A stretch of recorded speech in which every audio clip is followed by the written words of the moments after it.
This video is going to be my reaction to the Lions' 30-20 victory over the Vikings in Week 18, capping off a 12-win regular season that very easily could have been a 13 or perhaps 14-win regular season. When you look at two of the disappointing division losses late in the season, one to the Packers at home, one to the Bears on the road, and the Week 2 loss at home to the Seahawks.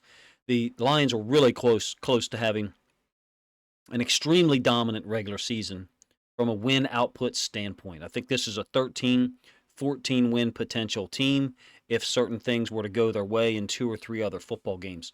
Today was a second game out of the last 3 weeks against the Vikings, who presented a bunch of problems, clearly.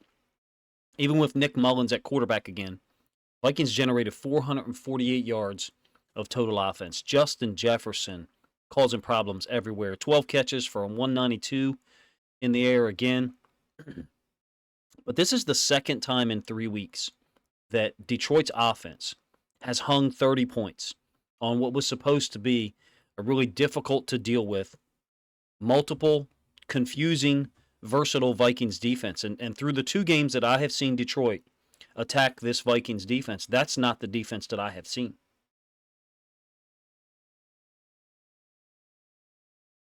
Jared Goff was brilliant once again against the Vikings. He did rely on St. Brown. Often, St. Brown finished with 7 catches, 144 passing yards or receiving yards. That incredible 70-yard touchdown to open the fourth quarter. That was a crazy sequence. He had 3 touchdowns in a row, 2 by the Vikings, 1 by the Lions, in a very short time frame. The 4th and 1 touchdown pass to Justin Jefferson from Mullins came with about, I think, 20 or 22 seconds left in the third quarter.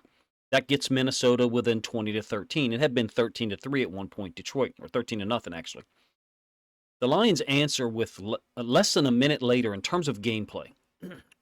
St. Brown's sick catch and run up the left sideline, and then cuts all the way across the field, powers into the end zone with a downhill cut, maybe around the 10 or the 8-yard line, for a 70-yard answer, reestablishes a 14-point lead, 27-13. Minnesota needed 3 plays, just 3 plays, to get right back on the scoreboard. 42-yard touchdown catch by Jordan Addison from Mullins. I do think Minnesota deserves credit for scheming up that situation. There's something to be said about Cam Sutton lining up close to the line of scrimmage and being a little bit aggressive. Not sure whether he should have safety help there or not. I'm not going to speculate on that. But what I do know is it was 3 huge pass plays in a row that was exciting to watch, and put the Lions on the defensive to some extent in terms of what their offense was going to be able to do to answer. And Goff, I thought, had the throw of the game, or one of the throws of the game, I should say.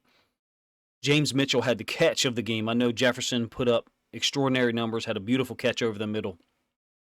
Goff on the next possession is rolling to his left. It's a 2nd and 13. And he gets a pass off to Mitchell near the left hash, between the left hash and the top of the numbers, I should say. And Mitchell snags it for a 24-yard gain to convert that 2nd and 13. Lions settle on a 39-yard field goal, make it 30-20 with 8 minutes left. So you're talking about touchdown, field goal on 4 consecutive possessions. And then nobody scores in their final 8-10 or 8-15 of the game. Interceptions by Cam Sutton and C.J. Gardner-Johnson on the Vikings' final 2 drives. Closed out the game. Detroit finishes with 12 wins, despite the injury to Laporta and potentially another injury to Khalif Raymond, who had a great game today, I thought. Dan Campbell and those guys have a chance at the number 2 seed, depending on how those games finish up, which, like I said, I'm recording during halftime. I'd give credit to Campbell. He was up front that they were going to play their guys and win. It'll be second-guessed by some, I'm sure, since Laporta, and that injury looked really bad on replay. I certainly am not going to show any pictures of that, nor in any film study videos this week show anything like that. That was horrible, terrible situation for a guy having a really historic year for a rookie tight end. Raymond later got hurt on a screen. St. Brown had like a rib or a stomach injury. I thought maybe it was on a tackle, but I could be wrong. But Campbell stuck to his guns. Those guys were all in at the end when the game needed to be won in the fourth. Well, I mean, except for Laporta and Raymond, obviously. I have to talk about Raymond for a second. Hope he's okay. First of all, he's a real weapon. I think he's had a good year for the Lions. This is a guy who played a huge role in this game today. He had a 41-yard catch up the left sideline on the Lions' third possession to help them get up 13-0 with 2 minutes left in the first quarter. That first quarter seemed to go by quick. Gibbs punched it in on a toss play 2 plays later to make it 13-0. He also had a 42-yard punt return to set up the Lions' first touchdown, their second possession. On the day, he finished with 2 catches for 50 yards, 4 punt returns for 89 yards. He added on returns of 16 and 13 to go with that 42-yarder that, like I said, really got the Vikings on their heels, helped the Lions get up 13-0. I do want to give credit to Ben Johnson and Goff. I thought Goff played a great game. I'm going to talk about some of his throws in a moment. Clearly targeted the left sideline, something I want to look at when the All-22 film comes out. Still not sure what the deal is with that. I put out a video on St. Brown late Saturday night. Check it out if you wish, talking about his All-Pro snub, or what I believe is a snub. But left sideline throws. You had the 36-yarder to Brown on the second possession. St. Brown on the second possession, 41-yarder to Raymond on the third possession. And then to open the fourth quarter, again, the Vikings have just scored on the 4th-and-1 touchdown pass to Jefferson. Late third quarter, first play of the fourth quarter, goes up top to St. Brown. Where? Left sideline. 70-yard touchdown. The defense had real trouble not giving up big plays in the pass game today. Otherwise, I really think this could have been a much bigger disparity early on in the game. I don't think as highly of the Vikings defense as other people do. The 2 games that I have watched, Jared Goff and the Lions have pretty much had their way. Besides St. Brown and Raymond, who clearly had big days, Goff was 23 of 32, 320 yards, 2 touchdowns. But at least 2 really amazing throws from outside the pocket. Not really scrambles, but extending the play to the right one time and finding Donovan Peoples-Jones, and extending the play to the left one time, and that aforementioned completion to Mitchell between the left hash and the top of the numbers. Now, I do know that I have to mention Mullins he's thrown for 800 yards in 2 games against the Lions. I have to mention that. But here to talk about the Lions and Goff. In 2 games against Minnesota's defense, he's 53 of 72 passing. 73.6 or 74 was round. 74% completion percentage. 3 touchdowns, no interceptions. The first touchdown was easy. Whether it was planned or not, I don't know. Laporta goes to the ground and then gets up, and Goff finds him wide open left side. Now, there is a shoe shine block in the double wing offense, which if you've dealt with the double wing offense before or played in it, you know what I'm talking about. If you haven't, you really, really have no idea. It's foot-to-foot splits. All 11 players are close enough such that one grenade would injure or kill all of them. And there's a shoe shine block on the backside by the tight end on a particular play where the tight end will hit the ground and then get up and take off. And you have to train your DBs that week to look for that and stay with him. In this case, was it intentional? It kind of looked accidental, like he just fell, but he was able to support himself, get up real quickly. Goff finds him for that first touchdown to make it 7-0. Third possession, that throw to Raymond up the left sideline, I thought was sick. It was a wheel route, I believe, and it was perfectly in line, or in time, I should say, for Raymond, who I thought was going to score, but he got caught at the 3, or stepped out of bounds at the 3, That one made it 13-0 after Gibbs scored on the toss play. The 4th-and-1 to Donovan Peoples-Jones on the sixth possession. I think that might be his best throw of the day and one of his 4 or 5 best throws of the year.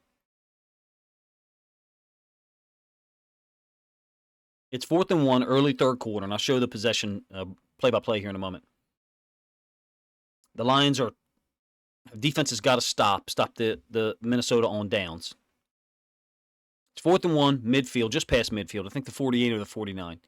And he's under center, rolls out to the right a long time, and Donovan Peoples-Jones from the left side, deep cross, deep over concept, catches it, 15-yard gain right before stepping out of bounds. Now, I did think that it was a play that maybe the Vikings could challenge because let me put it this way. I'd like for his third step to get in bounds as well. To me, it looks like he's got 2 steps in bounds. The third one is out of bounds. But I understand that there's some people who are like, does he have control of the football or not? But Great throw by Goff. Great catch and moment for Peoples-Jones. Montgomery eventually scores to make it 20-6. Eighth possession, the 70-yarder to open the fourth quarter to St. Brown. Again, wide open up the left sideline. Clearly, a part of the game plan for the Lions was to attack that left side on wheel routes. In this case, St. Brown was the number one receiver, meaning he's the outside receiver closest to the sideline. Still ended up wide open. I'm not sure how Ben Johnson and those guys were able to manipulate that. That puts him up 27-13. He did have a really cool play action a dig to Reynolds late where he had to dodge a defensive lineman. I think it was the very next possession where they go up 30-20. So it could be ninth possession if I did my numbers right there in the fourth quarter. A defensive lineman, defensive tackle maybe, flashes in front of his face and he dodges him, steps to the side, hits Josh Reynolds on a dig. Now Reynolds was open, ended up being an 18-yard gain. And then the one to Mitchell, which I think was 2 plays after that one, maybe 3 because there was a penalty in there. Ends up being 24 yards. Lions go up 30-20, win the game 30-20. I thought that a number of guys on defense did have big moments, even though they gave up a lot of yards. I was glad to see Barnes at outside linebacker, DN, whatever you want to call it, edge defender on the right, particularly into the boundary.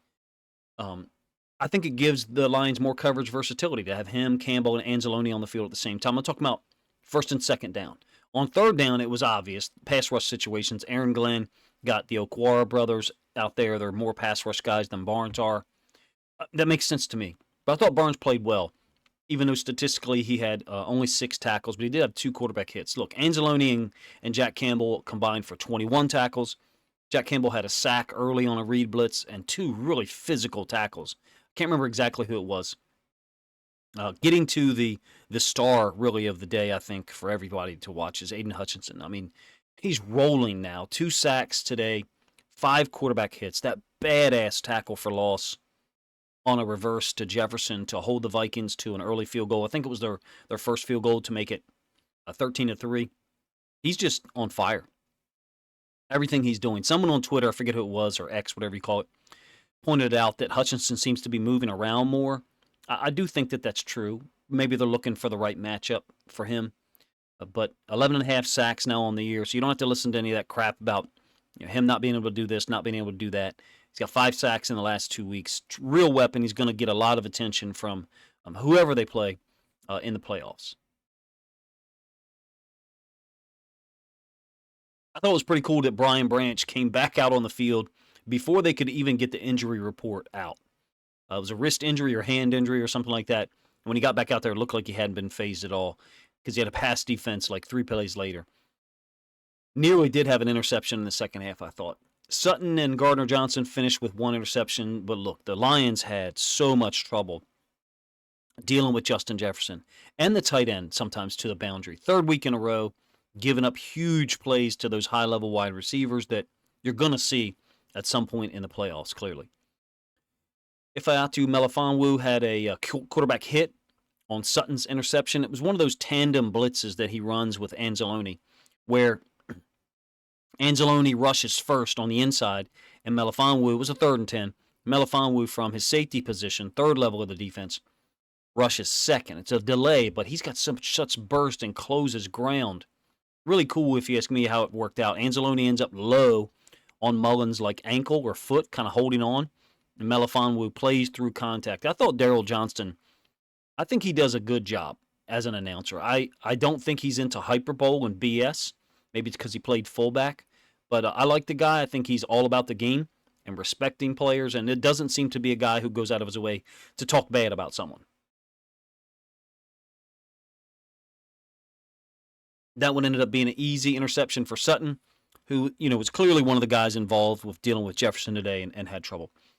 From a defensive standpoint, what alarms me more than giving up big yardage, big play. You don't want to give up any big plays. Let's start there. But you're going to give up yards to Justin Jefferson and guys like him and CeeDee Lamb. What alarms me more while giving up those big pass plays, because look, Mullins and Dak Prescott in the last 3 weeks, you're talking about 1,150 passing yards and 8 touchdowns through the air. But most of the time this year when the Lions have given up yards against the pass, they've been able to shut down the run game to offset some of those gaudy passing numbers. Not today. Now, look, the Vikings only ended up with 89 yards on the ground. But if you watch the game, they had trouble with Ty Chandler, especially some really wide open running lanes out of 12 personnel. I thought Anzalone played one of them really wrong to the boundary, kind of wrong arms it goes under the block, and there's just no one there to play it to the boundary. He's the only guy. While that was happening, 12 personnel play action boot stuff was also there for the Vikings. And to me, you got to take something away. That's a very simplistic observation by me, but you cannot give up those big run concepts and the play action boot, out of base personnel looks, let's put it that way. If you do face the Rams, it's going to be all 11 personnel. But directionally, you don't really have tells. It could be to one side or the other. In any case, I thought Ty Chandler caused them problems, and seeing the run game give up some yards today was a little bit alarming. Maybe not as alarming to you as giving up 194 in the air to Justin Jefferson, but you can't give up both. They can't be giving up big yards against the run and the pass play. Otherwise, you're not going to win any games in the playoffs, clearly. I don't mean to rain on anybody's parade, but I do think that most Lions fans are probably way more concerned about Laporta's injury than celebrating this win. And in fact, at least most of the people I interact with and all the people in the Lions Discord that I run, nobody's goal is just to get to the playoffs and be content. They want to win, and they can. If Laporta's out, that clearly is going to have an impact. But giving up big plays against the pass and having trouble against the run is tough to watch. And Aaron Glenn's group is going to need to be better, or just generate big plays and turnovers to beat some of the more talented offenses that you'll face in the playoffs. That's just reality. I do want to talk about two possessions by the Lions that I think show what the offense can do or can accomplish during moments when the defense either does get a stop or perhaps when the offense has to match another team. Again, those two touchdowns, one to Jefferson, one to Addison, that were sandwiched around Goff's 70-yard touchdown pass to St. Brown to open the fourth quarter. So the first one we'll talk about is sixth possession. This is the Lions' opening possession of the third quarter. After the defense had got a stop on that 4th and 3 pass to, I think it's Powell, ends up being short. 3 guys were there to converge on it. So this is sixth possession for the Lions, opening possession of the third quarter for them. They take over at the negative 21-yard line. And if you notice, the run game today, I did not think was super effective. It wasn't consistent. You didn't get consistent 4, 5, 6-yard runs. The Vikings did a good job against the run game. I can't remember what the totals were, what they were held to. I think Montgomery had 40 yards rushing.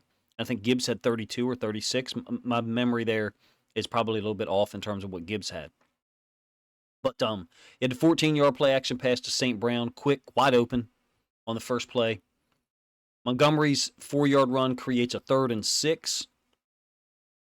Donovan Peoples-Jones underneath hit hard. I mean, really hard on that play. It's a 5-yard catch. It's the 3rd and 6 from the negative 47 for you. I thought Goff had to go to his second read there, maybe third. And then the 4th and 1 play that I talked about earlier. I was wrong. It's from the 48, not the 49. Under center 11 personnel. Keep in mind, Laporta's out at this point.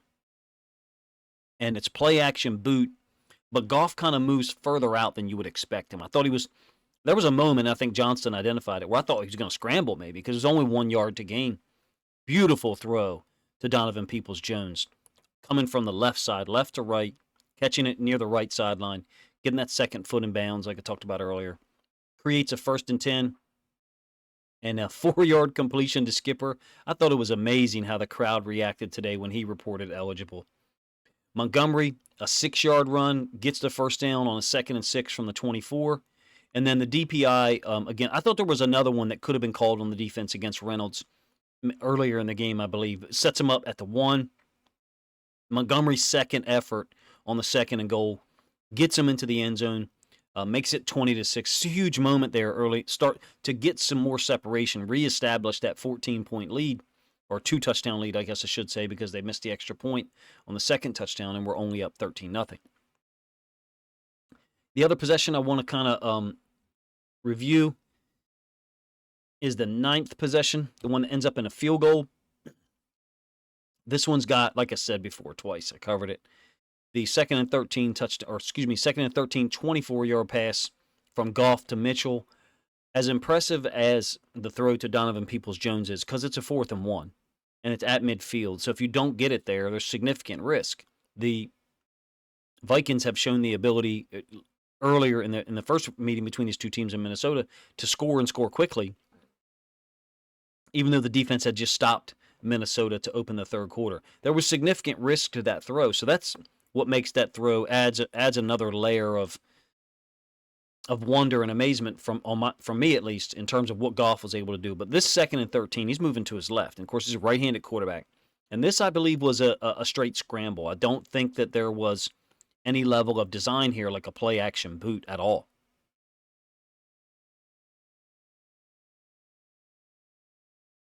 That one came after a false start that created the second and 13. Mitchell, I think it's only his second catch of the year. Have to give him credit, man, because I thought he had to leap a little bit against his momentum and catch it. Reynolds on a post, the throw was high on the very next play. Gibbs inside zone, bounces it outside. Maybe it was an outside zone call, but it was out of jumbo 12, so it's to the side of the two tight ends, Mitchell and Skipper at that point. Doesn't really get much, runs him out of bounds. 3rd and 6. The left tackle, Decker, gets pushed into Goff's back, and Hunter gets another sack. I think it's like his 16th on the year. I did like the use of the screens in the last 2 minutes of the game to Reynolds to help him get his incentive was really cool. I think it was like $250,000. So like maybe the owners or people in the front office or whatever didn't like it. But it says a lot about Dan Campbell, Ben Johnson, and those guys. Also tells you what they think of Josh Reynolds, a guy who probably could get more targets. I think the same thing could be said about Jamison Williams and Khalif Raymond. All three of those guys are capable of giving you more than they've been able to generate statistically, just because of opportunities. But nonetheless, back to this drive, this 9th possession, the Lions are able to go up 30-20. Defense holds down the Vikings the rest of the way, gets 2 interceptions. I really think that the Lions defense had a chance in the first half to close things down. A second quarter possession where the Vikings go down and make it 13-6. That situation, to me, I thought they had 2 or maybe 3 opportunities to get a stop. But the tone of the game and the day, and really for most of you guys how you feel about the day, was clearly changed in the final 2 minutes of the second quarter. Lions had the football up 13-3. 3rd and 5, Goff finds Laporta for completion against the linebacker, number 44. I thought 44 was pretty physical today, bordering on a couple of holds, whatever you want to call them, but credit to him for being physical in coverage on Laporta. Laporta won this time, however, got the first down, but his leg buckled and kind of bent. Really bad on the replay. He went down. Lions were unable to keep possession of the ball, gave the Vikings a chance to double up, and Minnesota worked the ball down the field on a 26-yard completion on a smash concept to Jefferson. Anzalone then gets juked by Chandler in the right flats, which was kind of surprising. He doesn't normally miss a whole lot of tackles. And then the Vikings were able to close to 13-6. That one kind of was really disappointing because the Vikings got the ball to start the third quarter, a situation where, if you ask me, if they're able to double up with 2 touchdowns, the entire dynamic of the day has changed. Now, thankfully, though, Hutchinson got a sack there. He beat the right guard clean. And then Minnesota runs that same smash concept with Jefferson, where he runs basically a corner route. Melifonwu played it perfectly and was there to challenge the pass. In fact, he was up above Jefferson and had a chance to almost intercept it. Aaron Glenn then runs his patented blitz, where there's 2 guys stacked on top of one another on the side of the running back. They don't get there in time, but the short completion to the tight end meant that Minnesota had to settle for a field goal, 13-6 at the half. And like I said before, Lions defense able to get a stop, and then Goff, takes them downfield to get a touchdown to go up 20-6. I know Laporta's injury is of most concern for Lions fans, and Campbell has come out and said that apparently it's not as bad as it looked, but it's still not good either. To me, that sounds like the type of thing that's going to be a 2 to 4 week recovery time, Not exactly sure what it is, but the inability of the run game is a concern for me as well, even though that this is the 12th win, and I know that people are happy to get a win in the final week of the season, put themselves in a at least situation to potentially get the number 2 seed. I want to talk about the run game briefly, and then circle back to the other games that are going on. There was a 8-run sequence for the Lions in the first and second quarter, where 8 runs netted 15 yards. And they just weren't able to get to beyond the second level of the defense at all. Those 2 early touchdowns pushed the Lions out to the lead, but things just didn't look really smooth in the run game. So credit to the Vikings for slowing down or stopping that element of Detroit's offense on one level. But if Laporta's out for a while, the run game's going to have to be relied on. Or the offense is going to have to morph or change a little bit. Hopefully Raymond and Jamison Williams can be healthy by next week and come back and have an impact. Mitchell, if you have Mitchell and Skipper on the field at the same time in that jumbo 12, you're really telling the defense, we're either running the football or it's play action pass, and your 2 receivers out there have got to do a great job. I'm interested in the jumbo 12 personnel grouping if Laporta is out for a while. If Detroit's able to get anything out of that grouping, that's a situation where defense is kind of no, it's one of 2 things. It's either run or it's play action pass. And if Ben Johnson and Jared Goff and those guys can still get something out of those jumbo 12 groups, because previously when you go jumbo 12, if it's Laporta and Skipper on the field at the same time, well, Laporta can slide out there at wide receiver, just like he did on that 3rd and 5 catch where he unfortunately got injured. He's a hybrid receiver / tight end. Mitchell and Skipper being on the field at the same time clearly don't offer the same dynamic. As it stands right now, it looks like to me it's 24-0 Giants, and the Cowboys are up 14-10, I believe, at halftime, if my score here is correct. But you guys let me know what your feelings are based on the game. Laporta's injury, I know, puts a little bit of a cloud over top of it, but you should feel really proud for the way the guys went out there and played hard and attacked on a day when a lot of teams would have sat back and said, we have our position secure. We're going to rest guys. That's what the Ravens did Saturday night. Our situation is a little bit different. We had the number 1 seed locked up. I like Dan Campbell's mentality. I do. I do not agree with, I would not have gone for it on the 2-point conversion probably either time in Dallas. But I have been on sidelines before where you just have that feeling and you say to your team, we're going for 2 when we score.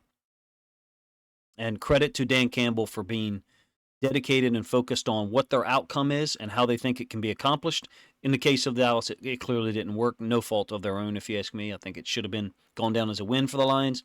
This week, playing their starters so much, I think, is born out of the same mentality. And I think Dan Campbell's mentality and the other coaches that are there has trickled down or trickled sideways to what the players there in Detroit do. And I don't get the sense that anyone is going to complain at all or have any complaints that they don't voice about the way things were handled. I'm talking about the players on the team. I think it's a really good football team that can win multiple games in the playoffs. I'm not going to put a cap on what they can get accomplished. Clearly, Laporta, if he's out for an extended period of time, has an impact there. Appreciate you guys' time, man. If you enjoyed the video and you think other Lions fans would enjoy checking this one out as well, please consider grabbing a link to this video, sharing it out on social media to help this content get more reach. I'll try to put some film study videos out late Monday night. If you listen this long, first of all, thank you. Second of all, you may know that I had a number of videos get copyright claimed early to mid last week, and made me reconsider certain film being put out. So there may occasionally be less plays shown in some of my videos on my YouTube. If you're interested, I do have a Patreon where I put out a significant film study videos. It's $4.99 a month. I waited till the end of this video intentionally to put that out there. And for those of you that had asked in the comment section if I was going to continue to cover the Lions next year, I really feel a little embarrassed that you need to ask that. Like, literally, this is all I'm going to do next football season is the Ravens and the Lions. So appreciate you guys' time. Let me know what you think of my thoughts in the reaction video and my little spiel at the end. Thank you for your time.